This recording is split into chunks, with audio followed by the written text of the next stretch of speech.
Zoom सभागार में आए सभी बंधु बांधवों का, मित्रों का और सहपाठियों का, सहयोगियों का मैं हार्दिक अभिनंदन करता हूं। सबको मेरे प्रणाम। आज हम सुंदरकांड भाग 3 प्रारंभ करेंगे। इससे पहले कि हम सुंदरकांड की यात्रा में प्रवेश करें, आइए भगवान राम को स्मरण करें। बोलिए कृपा निधान श्री रामचंद्र भगवान की जय। हमने पिछले भाग में देखा हनुमान जी की यात्रा में कई व्यवधान आए। हनुमान जी ने सात्विक बाधाओं से समझौता किया, तामसिक दुर्गुणों को मिटाया और फिर हनुमान जी का लंका में प्रवेश हुआ। लंका में प्रवेश हनुमान जी का सुबह के वक्त हुआ। त्रिकुटा पर्वत पर स्थित लंका, एक पर लंका है, एक चोटी पर अशोक वाटिका है और तीसरे पर हनुमान जी कूदकर चढ़ गए। प्रातः काल की सुबह का समय। तुलसीदास जी लिखते हैं, सैल विशाल देखी एक आगे, तापर धाई चढ़ऊ भय त्यागे। प्रातः काल का सुबह का समय और सुनहरी सूर्य की किरणें स्वर्ण की लंका पर पड़ रही हैं। बड़ा सुंदर मनोहारी दृश्य है। और तुलसीदास जी ने लंका की सुंदरता का वर्णन करते हुए लिखा है, बाग उपवन वाटिका, सरकूप बापी सोहई, नर नाग सुर गंधर्व कन्या, रूप मुनि मन मोहई। कहूँ माल देह विशाल, शैल समान अति बल गरजहीं। नाना खारन बिरही बहुविधि, एक एकन तरजहीं। करी जतन भट कोटिन बिकट तन, नगर चहुं दिसि रक्षहीं। कहूँ महिष मानु धेनु खर, अज खल निशाचर भक्षहीं। तुलसीदास जी ने इतना सुंदर वर्णन लंका का किया। तुलसीदास जी को स्वयं ये लगा कि मैं प्रभु राम की कथा लिख रहा हूं या मैं लंका का वर्णन कर रहा हूं। उनको कहीं ये आभास होने लगा कि कहीं ऐसा तो नहीं कि उन्होंने लंका की कुछ ज्यादा बड़ाई कर दी। तो तुलसीदास जी ने स्वयं इसका उत्तर दिया और उन्होंने कहा कि मैंने ये सब वर्णन इसलिए किया क्योंकि मैं ये जानता हूं कि ये सब लोग एक दिन भगवान राम के बाण से मारे जाएंगे।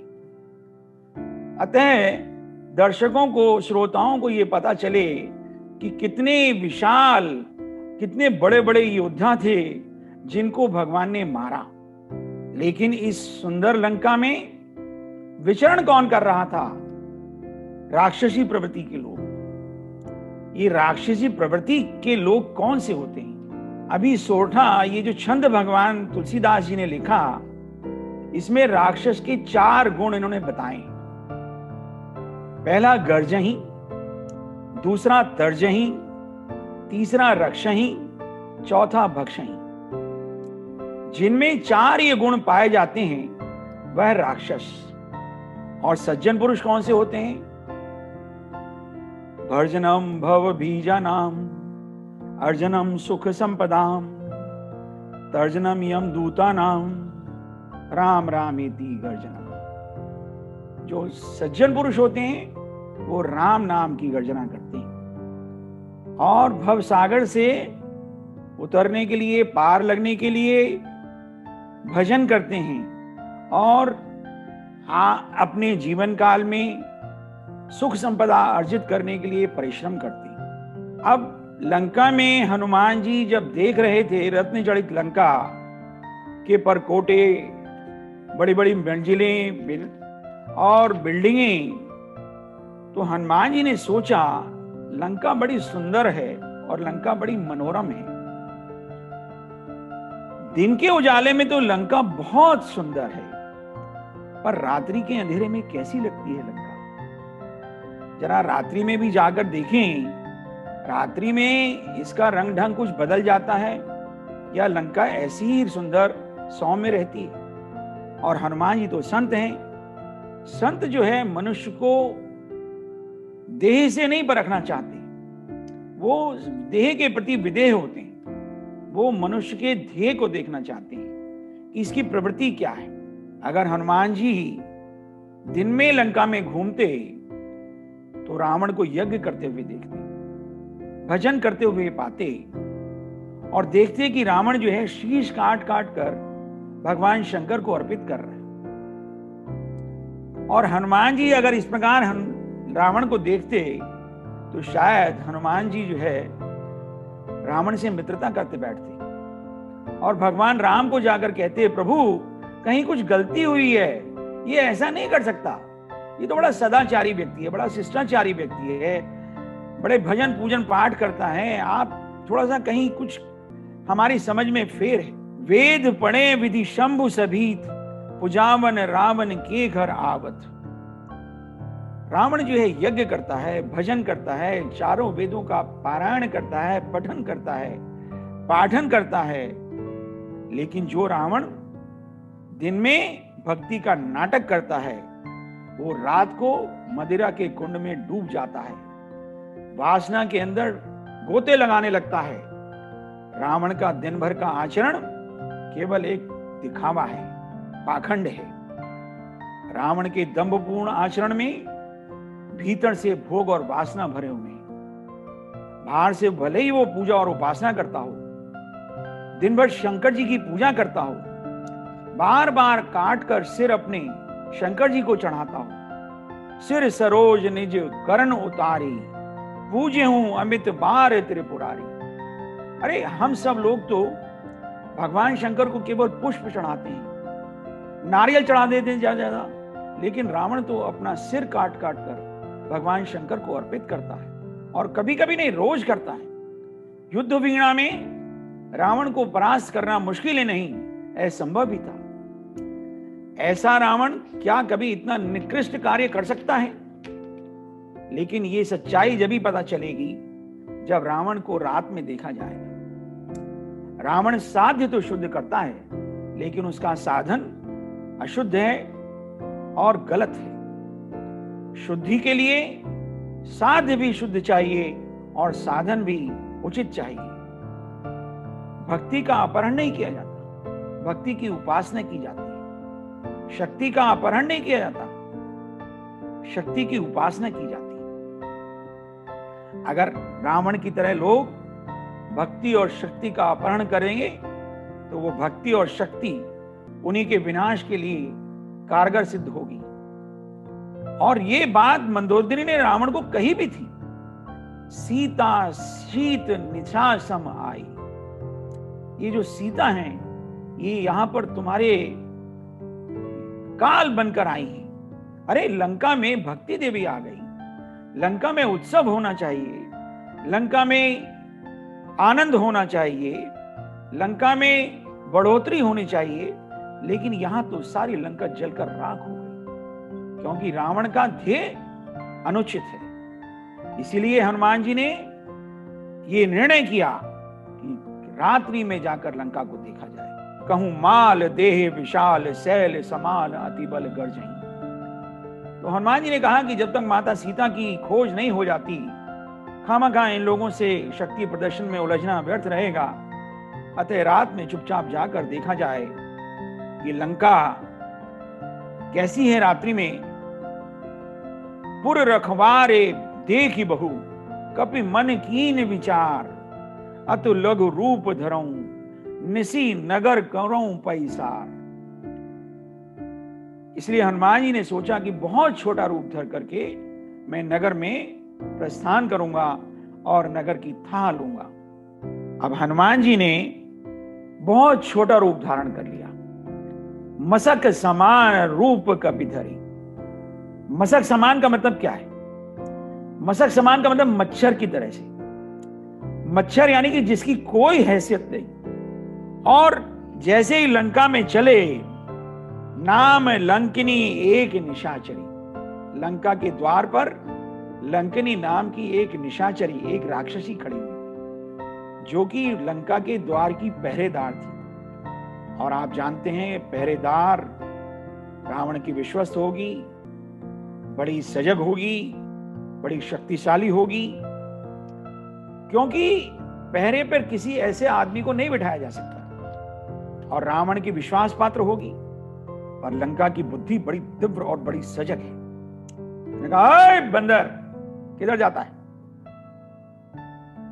एकदम चिल्लाने लगी, जाने ही नहीं मरमु सठ मोरा, मोर आहार जहां लगी चोरा। अरे मूर्ख, देखिए कैसे शब्द प्रयोग कर रहे हैं। अरे सठ, हनुमान जी जैसे दिव्य व्यक्ति के लिए, दिव्य पुरुष के लिए वो सठ शब्द का प्रयोग कर रही है। तुझे मालूम नहीं है कि मैं चोरों को खाती हूं? जब हनुमान जी ने ये वाक्य सुने तो हनुमान जी का माथा ठनक गया। तो हनुमान जी ने सोचा, अरे मैं और चोर, और अगर तू चोरों को ही खाती है तो तू यहां खड़ी हुई क्या कर रही है? तेरे लंका में तो सबसे बड़ा चोर बैठा हुआ है, जो मेरी मां को ही चुरा लाया है, जो जगत जननी जगदम्बा को चुरा लाया है। अगर तुझे चोरों को खाने का ही शौक है तो सबसे पहले जाकर उसको खा। लेकिन हनुमान जी जानते हैं ये भेद बुद्धि है, ये भेद करती है, अपने और पराये में भेद करती है।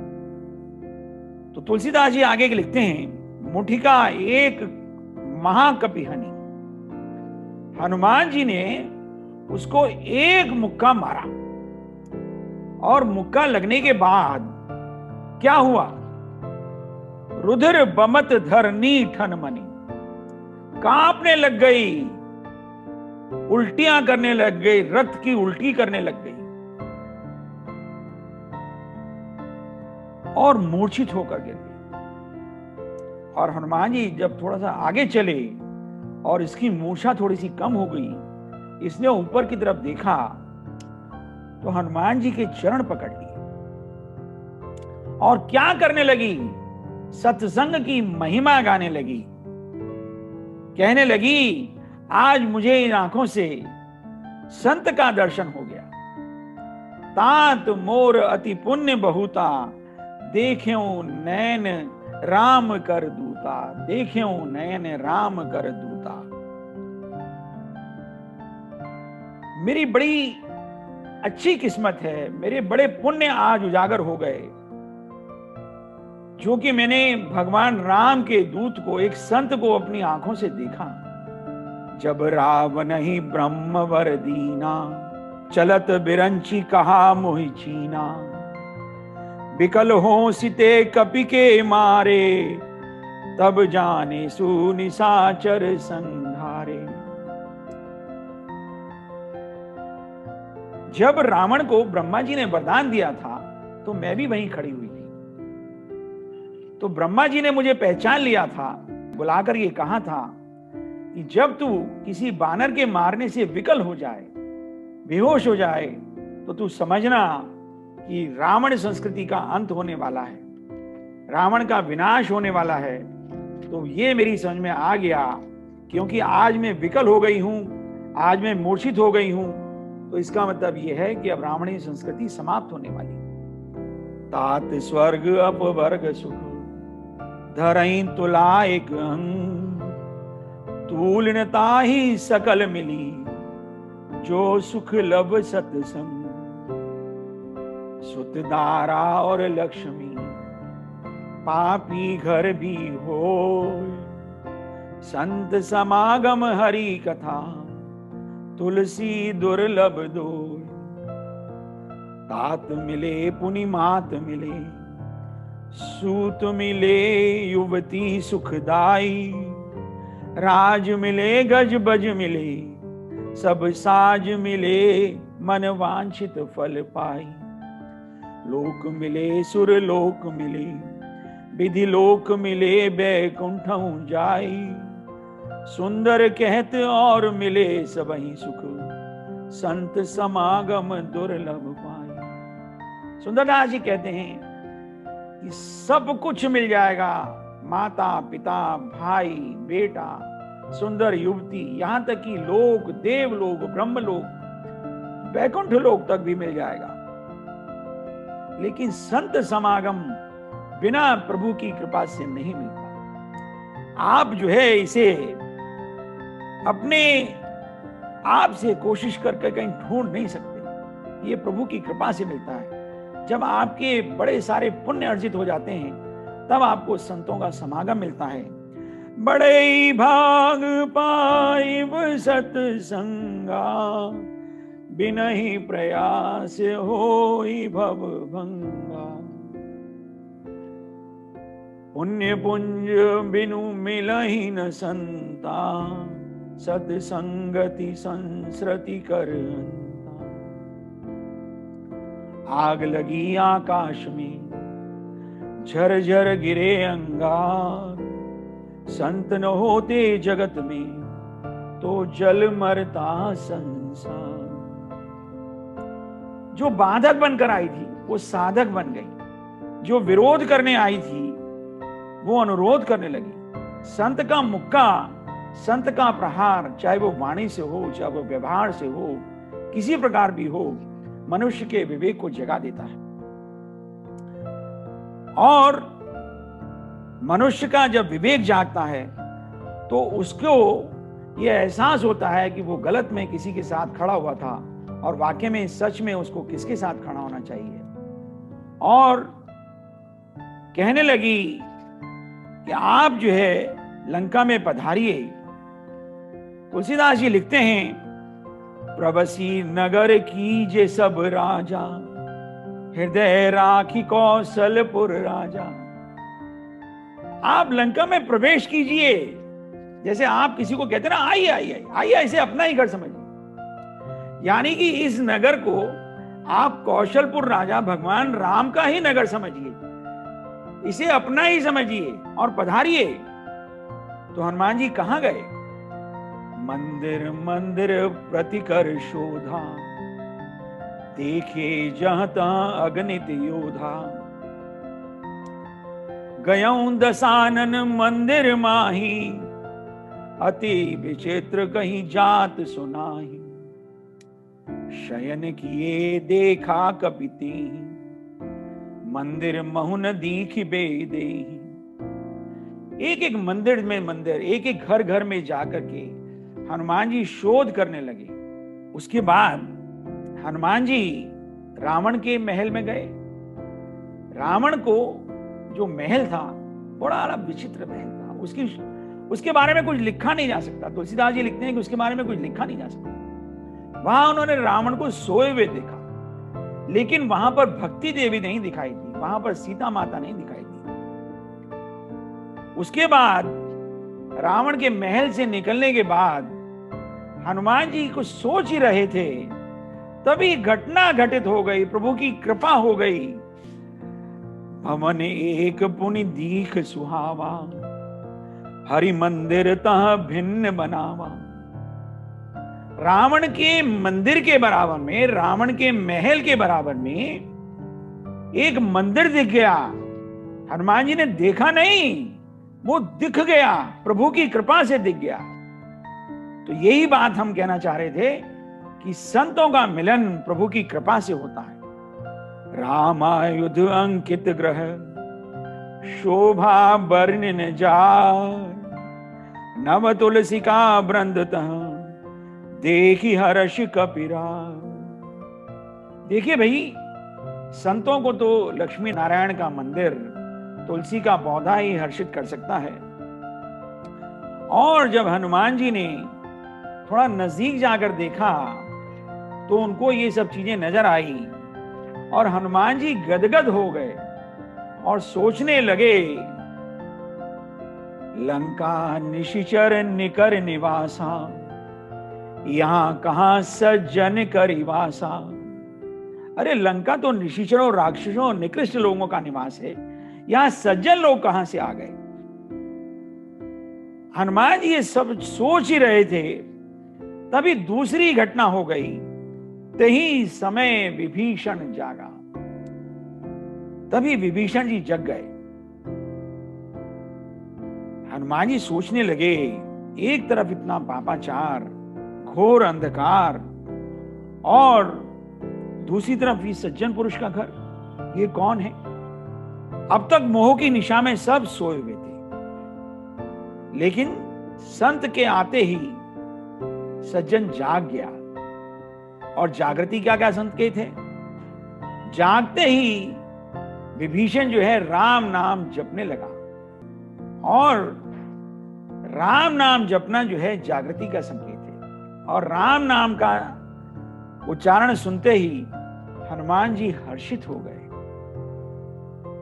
तुलसीदास जी ने लिखा है, जानिए तब ही जीव जब जागा, जब सब विषय विलास विरागा, राम राम तहि सुमिरन कीना, हृदय हर्ष कपि सज्जन चीना। जागृति का संकेत राम नाम, यानी कि सुबह उठते ही प्रभु का नाम अपने मुख से लिया जाए, वही जागृति का संकेत है। राम नाम शिव सुमिरन लागे, जाना सती जगत पति जागे। बालकांड में तुलसीदास जी ने चौपाई लिखी है कि भगवान शंकर समाधि में थे, 84 लाख वर्षों की समाधि में, और मां सती उनकी प्रतीक्षा कर रही थी। जैसे ही मां सती के कर्णों में भगवान शंकर की राम नाम की ध्वनि पड़ी, तो मां को यह समझ में आ गया कि भगवान शंकर जाग गए। इसी प्रकार यहां विभीषण भी जागे। जब विभीषण जाग गए और राम नाम की ध्वनि हनुमान जी के कानों में पड़ी, तो हनुमान जी ने कहा, ऐसन हट कर यहूं पहचानी, साधु ते हो न कारज हानि। तो हनुमान जी ने कहा, ये मेरे से मित्रता करना चाहे या ना करना चाहे, मैं हठ पूर्वक जिद करके इनसे मित्रता करूंगा। मुद मंगल संत समाजू, जो जग जंगम तीर्थ राजू। तुलसीदास जी लिखते हैं कि संत लोग तो चलते फिरते तीर्थ या राज हैं,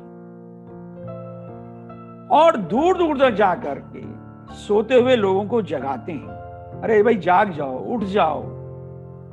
अपने व्यवहार से, अपनी वाणी से, अपने प्रवचन से, अपने प्रहार से सोते हुओं को जो जगा दे, वही संत है।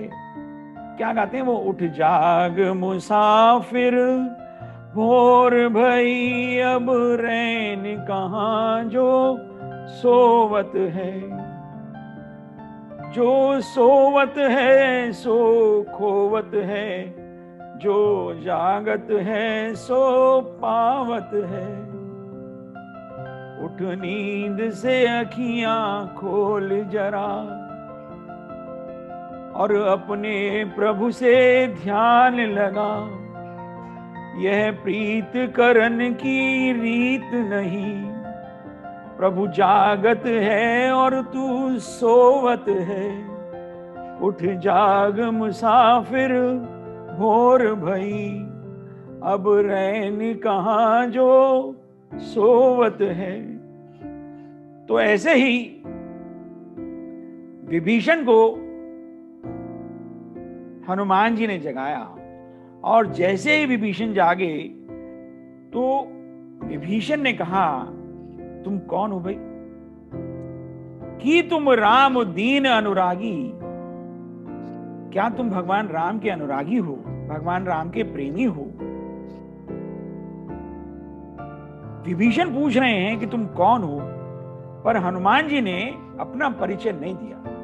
हनुमान जी ने क्या किया, हनुमान जी जो है राम नाम की कथा सुनाने लगे। तब हनुमंत कही सब राम कथा निज नाम, सुनत जुगल तन पुलक मन, मगन सुमरी गुण ग्राम। जब हनुमान जी ने राम नाम की कथा सुनाई तो विभीषण जी का तन पुलक आ गया, मन में मगन हो गए और शरीर हर्षित हो गया, रोम रोम खड़ा हो गया। हनुमान जी ने भगवान राम की कथा क्यों सुनाई, अपना परिचय क्यों नहीं दिया? क्योंकि हनुमान जी कहते हैं जब तक तुम राम की कथा नहीं सुनोगे तब तक भगवान राम को जानोगे कैसे?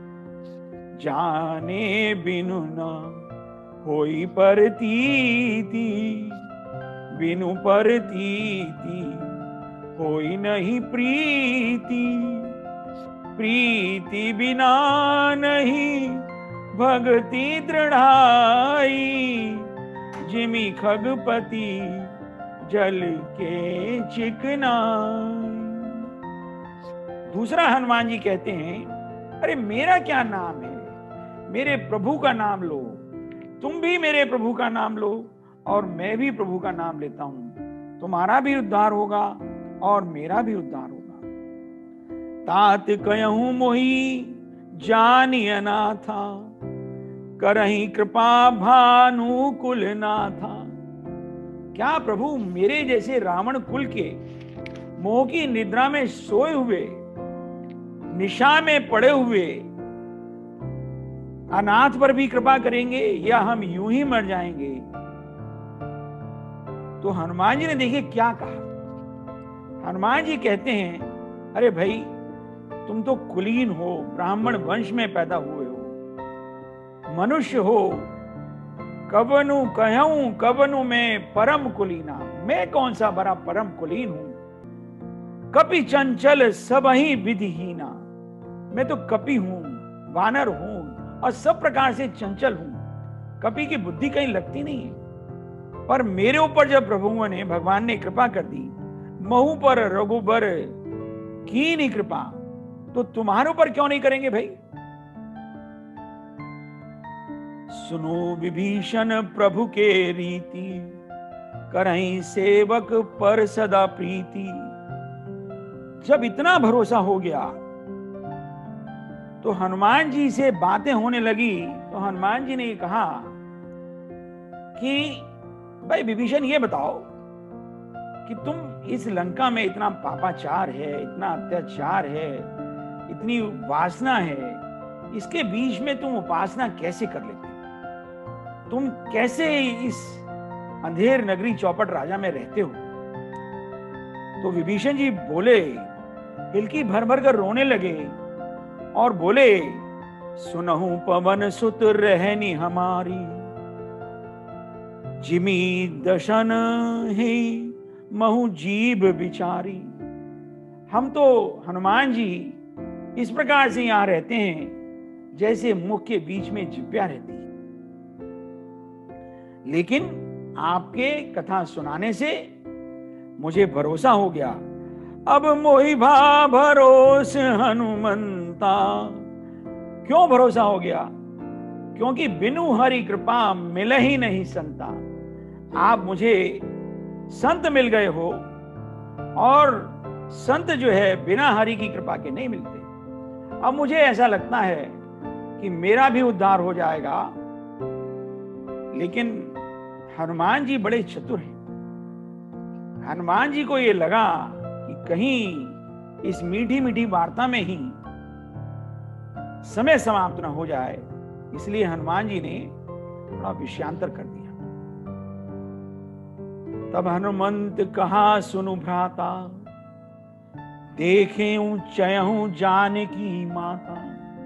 तो उन्होंने कहा चलो भाई मां का दर्शन करने चलते हैं। लेकिन विभीषण जो है अभी भी मोह के अंदर फंसा हुआ है, रावण की कैबिनेट का मंत्री है। उसके मन में कहीं ना कहीं ये आशंका है कि अगर इनके साथ गए तो ऐसा ना हो कि रावण मुझे जो है अपनी कैबिनेट से निकाल दे।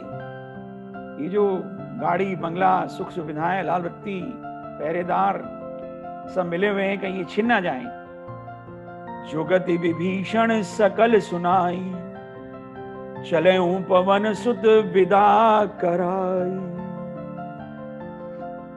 और विभीषण की ये युक्ति लेकर के हनुमान जी माता सीता से मिलने चले और माता सीता का दर्शन अगले भाग में। बोलिए श्री हनुमान जी महाराज की जय। कृपा निधान श्री रामचंद्र जी भगवान की जय। ओम शंकराय। आज का संस्करण यहीं तक। सभी बंधु बांधवों का, देश विदेश से आए हुए सभी भद्रजनों का एक बार फिर से बहुत बहुत धन्यवाद। मेरे कथा वाचन में कुछ त्रुटि रह गई हो, क्योंकि मैं जानता हूं बहुत होंगी, तो क्षमा प्रार्थी हूं। आप सब ज्ञानी जन हैं, विद्वान हैं। आशा करता हूं ये कथा आपको प्रभु के कुछ निकट तक अवश्य ले गई होगी।